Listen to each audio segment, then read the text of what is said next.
احب الصالحین ولست منهم لعل اللہ یرزقنی صلاح، میرے دامن میں اور تو کچھ نہیں ہے، یہی ہے کہ میں نیک لوگوں کی مجلسوں میں اٹھتا بیٹھتا ہوں، قرآن سے تعلق رکھتا ہوں، شاید انہی لوگوں کی محبت کی وجہ سے ہمارا بھی بیڑا پار ہے۔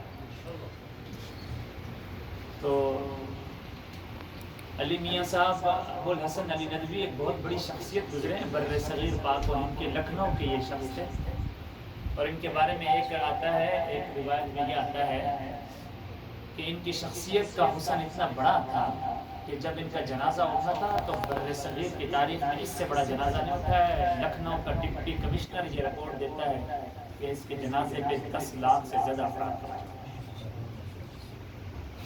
تو وہ ایک جملہ لکھتے ہیں اپنی کتاب کے اندر، ان کی بہت ساری کتابیں، ان کی کتاب ہے تاجا سراغ زندگی، علامہ اقبال کے شعر کے نام سے یہ کتاب ہے، اور یہ بڑا عجیب شعر ہے۔ اس شعر کو میں سنا دیتا ہوں۔ اپنے من میں ڈوب کر پا جا سراغ زندگی، میرا نہیں بنتا نہ بن اپنا بن، علامہ اقبال کا شعر۔ اس کتاب کے اندر انہوں نے ایک جملہ لکھا ہے، انہوں نے کہا کہ کوئی بھی شخص کسی بھی فن کا ماہر ہے، وہ اگر حقیقی معنوں میں اخلاص کے ساتھ، جدوجہد کے ساتھ، فکر اور اڑن کے ساتھ اگر وہ اس میدان میں کام کر رہا ہے تو دنیا اس کے پیچھے دیوانہ وار لپکے۔ اگر وہ شہروں سے نکل کر جنگل کی طرف چلا جائے گا تو لوگ اس کی طرف، جنگل کی طرف جا کے اس کو منگل بنا دیں گے، اس کو سجا دیں گے، لیکن اس سے وہ فیض ضرور حاصل کریں۔ قاری محمد علی صاحب کا بھی معاملہ یہی ہے، جو مجھے خود بھی، میں چونکہ مدرسوں کی لائن کا آتا ہوں، علوم مسجد کے اندر بھی اور مدارس میں میرا آنا جانا، اس تھوڑے عرصے میں اللہ کا شکر ہے تقریباً ہر جگہ آنا جانا رہا، اور اسی طرح کے دوستوں نے، احباب نے ہمیشہ مجھے عزت اسی قرآن کی وجہ سے دی۔ ماشاءاللہ جو مجھے تجربہ رہا کہ یہ گنے چنے چند قراء حضرات کے اندر حضرت قاری محمد علی صاحب کی محنتوں کا ایک ہر جگہ پہ شہرہ ہے، اس کی وجہ اس طرح کے بچوں کی تلاوت ہے۔ اور میں چیلنج سے کہتا ہوں، میں کراچی کے مدارس کا بہت گہرا مطالعہ کرنے والا ہوں، میں چونکہ کراچی سے میرا تعلق ہے، اور کراچی کے بارے میں کہا جاتا ہے کہ کراچی موجودہ دور کا سمرقند و بخارا ہے۔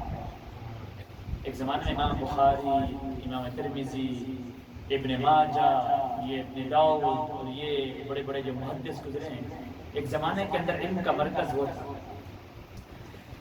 ایک زمانہ تو یہ تھا کہ جہاں جہاں نبی اکرم صلی اللہ علیہ وسلم ہوتے تھے وہاں وہاں علم کا مرکز بھی وہی ہوتا تھا۔ اگر نبی اکرم صلی اللہ علیہ وسلم مکہ مکرمہ میں تھے تو علم کی مرکزیت بھی مکہ مکرمہ میں تھی، اور اگر نبی اکرم صلی اللہ علیہ وسلم ہجرت کے لیے چلے گئے پہاڑوں پہ تو علمیت بھی وہاں منتقل ہو گئی، اور اگر مدینہ منورہ میں آئے تو مدینہ کے اندر ہی علم کی مرکزیت بنی، کیونکہ جہاں جہاں نبی کے قدم بڑھیں گے وہیں پر روشنی ہوگی نا دوستو۔ اور جب نبی اکرم صلی اللہ علیہ وسلم اس دنیا سے پردہ فرما گئے تو پھر ایک زمانہ ایسا آیا کہ علم کی مرکزیت مکہ اور مدینہ سے ہٹ کر کوفہ میں چلی گئی، شام میں چلی گئی، اندلس میں چلی گئی، غرناطہ میں چلی گئی، اسپین میں جا کر علم کی مرکزیت بنی، پھر وہاں سے ہوتے ہوتے علم کی مرکزیت منتقل ہوئی شام سے، مصر سے، عرب سے ہوتے ہوتے ایک زمانہ گزرا کہ بخارا کے اندر، ترمذ کے اندر، ابن ماجہ، یہ حضرات جہاں پہ تھے وہاں پہ جا کے علم کی مرکزیت بنتی۔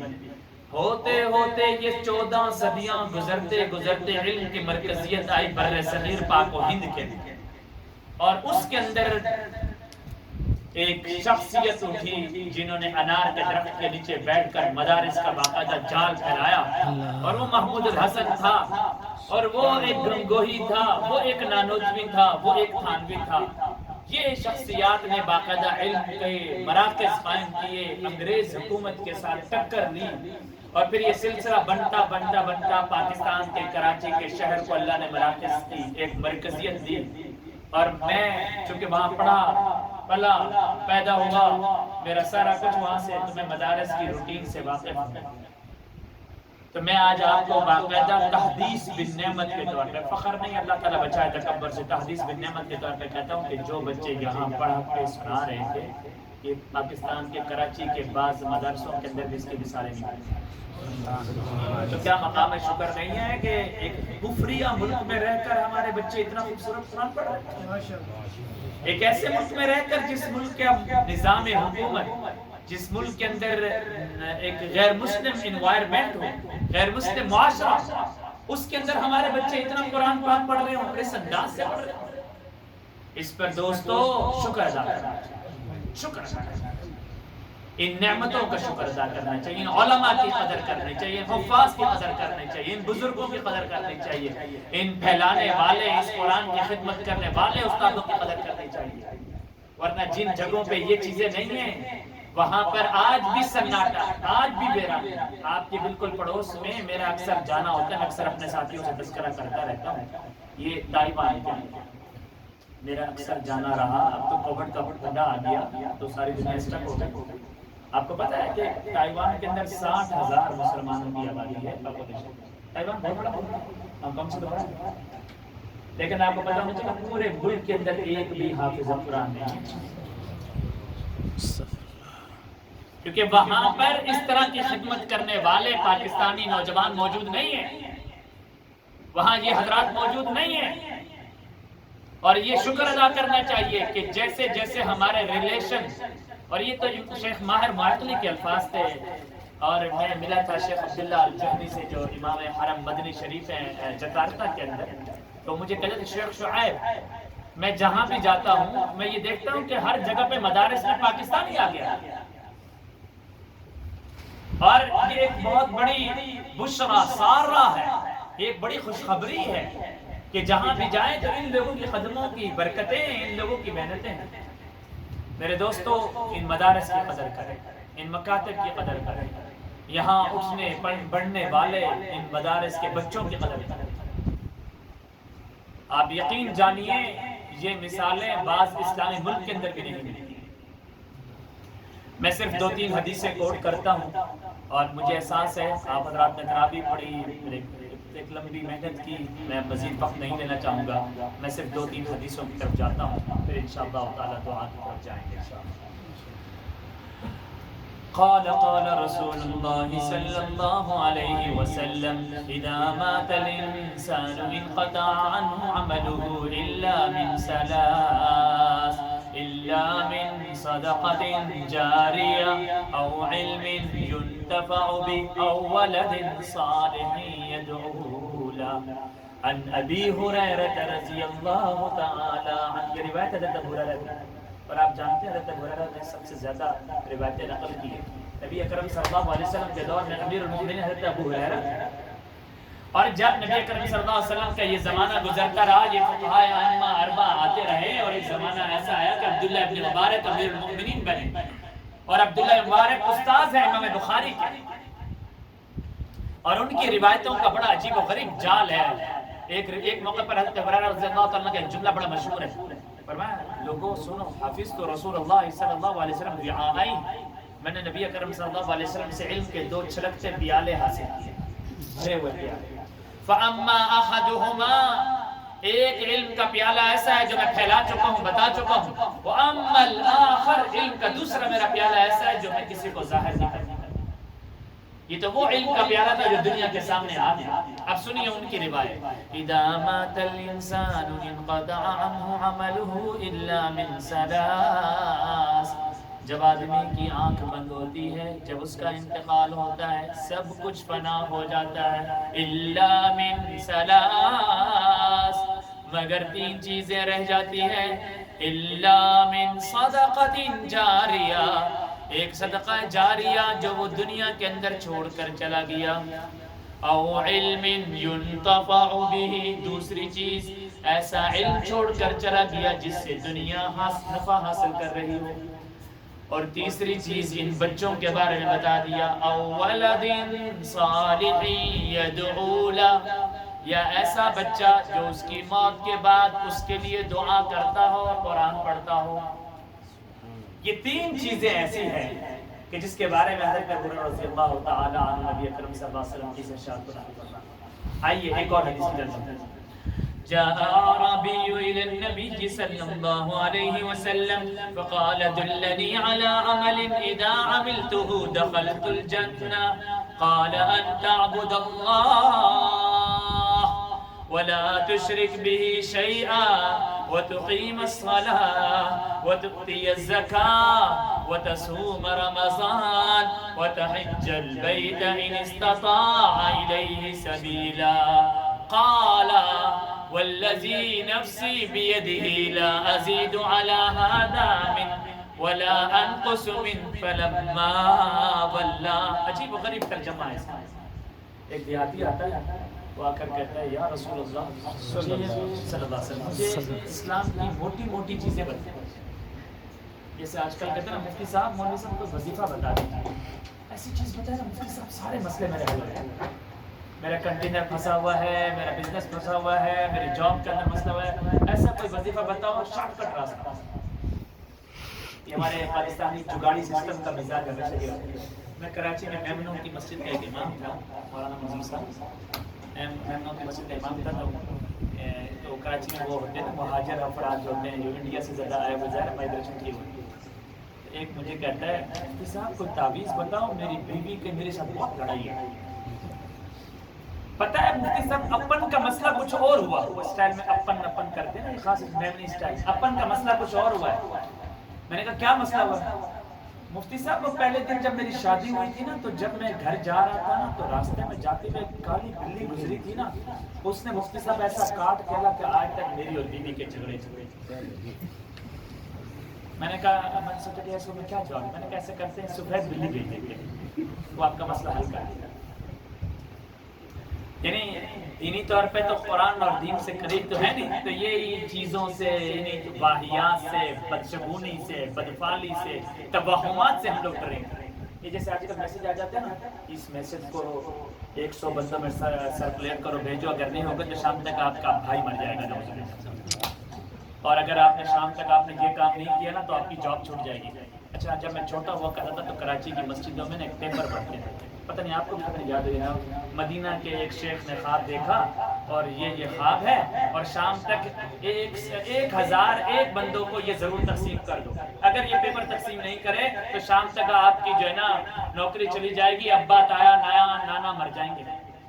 اور گاؤں دیہاتوں کے اندر یہ آتا تھا شام تک اگر تم لوگوں نے یہ کام نہیں کیا تو تمہارے گھر کی بھینس مر جائے گی. ہم لوگ اٹک وغیرہ کا تعلق ہے نا, تو وہاں پر اس طرح. اب وہ فوٹو اسٹیٹ کا زمانہ تو ختم ہو گیا, اب آیا واٹس ایپ کا زمانہ. پتہ نہیں کیسے. تو یاد رکھیے, آئیے میں اس حدیث کی طرف آتا ہوں.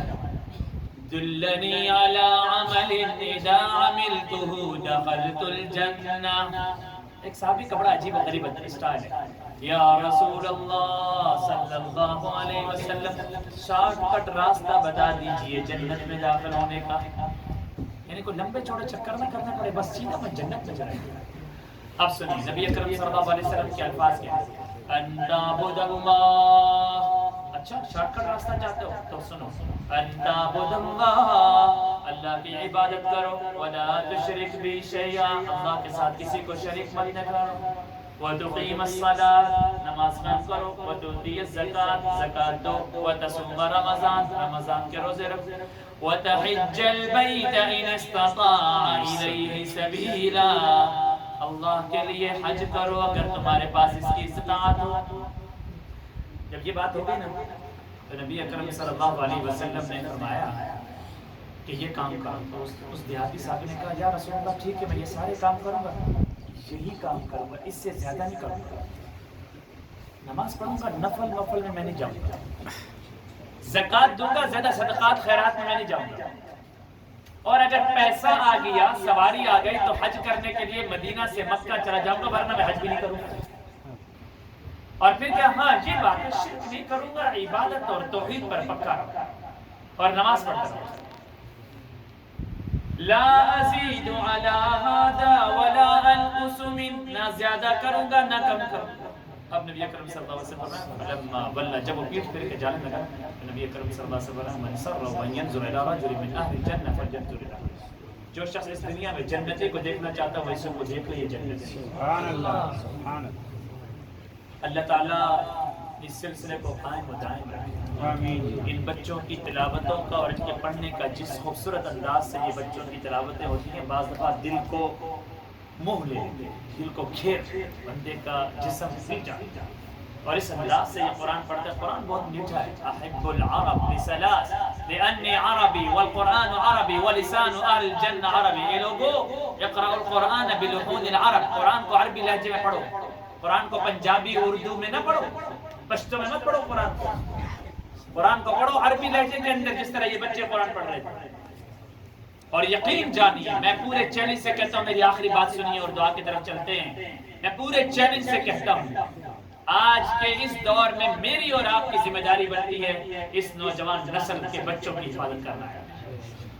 اگر میں نے اور آپ نے ان بچوں کی تعلیم کے اندر کوتاہی کی ہے تو یقین جانیے آنے والی نسلیں ہمیں معاف نہیں کریں گی. ہم مر جائیں گے, کھپ جائیں گے, یہ قرآن پڑھتے رہیں گے, یہ سارا ثواب میرے اکاؤنٹ میں, آپ کے اکاؤنٹ میں چلا جاتا رہے گا. کیا ہم بھول جاتے ہیں اس معصوم بچے کی تاریخ سے جو معصوم بچہ مسجد نبوی کے اندر بیٹھا ہوا ہے اپنے پلر کے ساتھ, اور وہ روتا ہے, وہ بچہ بھوکا ہے, پیاسا ہے وہ بچہ. علامہ ظفر احمد عثمانی مسجد نبوی کے اندر بیٹھے ہوئے ہیں. علامہ ظفر احمد عثمانی بر صغیر پاک و ہند کے ایک بہت بڑے عالم گزرے ہیں, اعلیٰ سنن انہوں نے کتاب لکھی ہے. وہ دیکھتے ہیں کہ یہ بچہ روتا ہے, ایک جگہ سے اٹھتا ہے, دوسری جگہ جاتا ہے, تیسری جگہ جاتے ہیں. تو علامہ ظفر عثمانی اس بچے کو بلا کر کہتے ہیں, بیٹا تم کیوں روتے ہو؟ وہ جواب میں کہتا ہے, چچا جان انا جائع منذ 3 ایام, میں 3 دن سے بھوکا ہوں. اور یہ کب کی بات ہے؟ یہ آج کے زمانے کی بات ہے, یعنی اس صدی کی میں بات کر رہا ہوں. تھی عرب کے اندر غربت, اب تو تیل کا خزانہ آ گیا, اور یہ مسجد نبوی کی بات کر رہا ہوں. علامہ ظفر عثمانی ہل جاتے ہیں, یار یہ بچہ بھوکا ہے, پتہ نہیں یہ کسی صحابی کی اولادوں میں سے ایک اولاد ہوگا. اور میں بر ہندوستان, اس ٹائم پاکستان ہندوستان ایک تھا, کشتیوں کے ذریعے سے وہ آئے تھے. جب اس بچے کو پیار کرتے ہیں, اس بچے کی گال پہ تھپکی مارتے ہیں, اس بچے کو کہتے ہیں آؤ میرے ساتھ باہر چلو, میں تمہیں دودھ اور اناج اور غلہ لے کر دیتا ہوں. اس بچے کو باہر لے کر گئے, اس کو دودھ لے کر دیا, اس کو اناج لے کر دیا, اس کو غلہ دے کر دیا. پھر سوچا اس بچے کو تو میں نے کھلا دیا, پتہ نہیں اس کی اماں کا کیا حال ہے. اسے کہا مجھے اپنے گھر پہ لے جاؤ. اس بچے کو گھر پہ لے کر گئے, دروازے پہ دستک ہوئی, ایک برقع پوش غیرت مند خاتون باہر نکلی, اور وہ نکل کر کہتی ہے کہ میں نے اس بچے کو ڈانٹا تھا, یہ کیوں آپ سے سوال کر کے آیا؟ میں بھی بھوکی ہوں 3 دن سے, میرے شوہر کا انتقال ہو چکا ہے, میں بیوہ ہوں, یہ اس کی ایک امانت ہے جو اس نے چھوڑی تھی میرے لیے, اور میں اس کو سنبھال کے بیٹھی ہوں. لیکن میں نے اس کو ڈانٹا تھا کہ تم کچھ نہیں دینا, لیکن میں مجبور ہو گئی تھی, اس لیے یہ بھاگ گیا.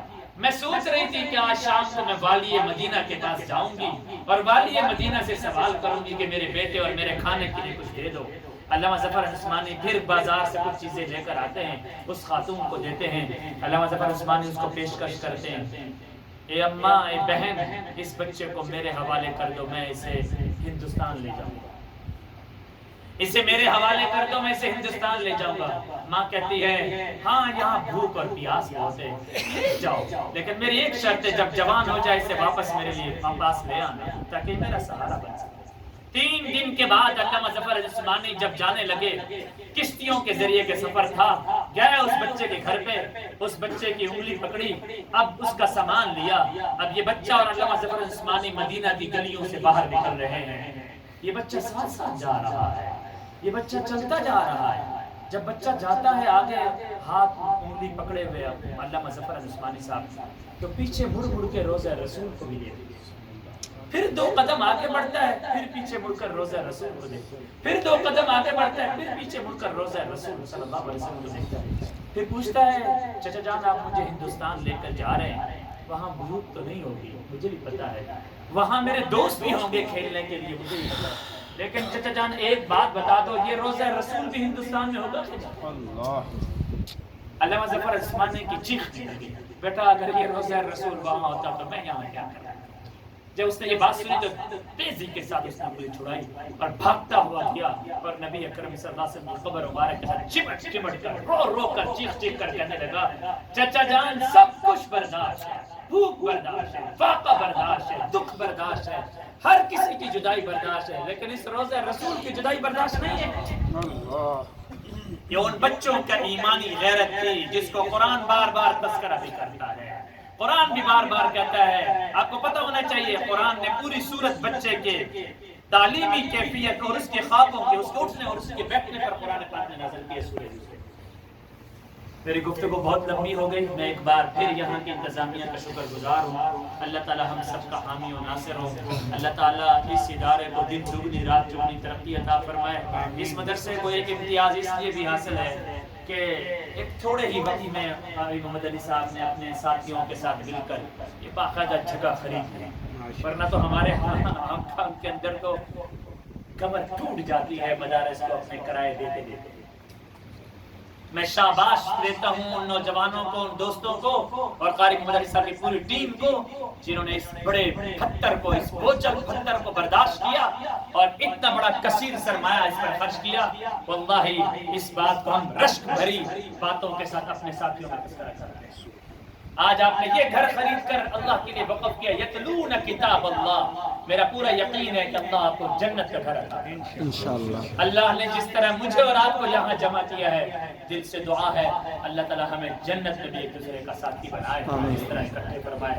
اللہ تعالی ہم سب کا حامی و ناصر ہو۔ وآخر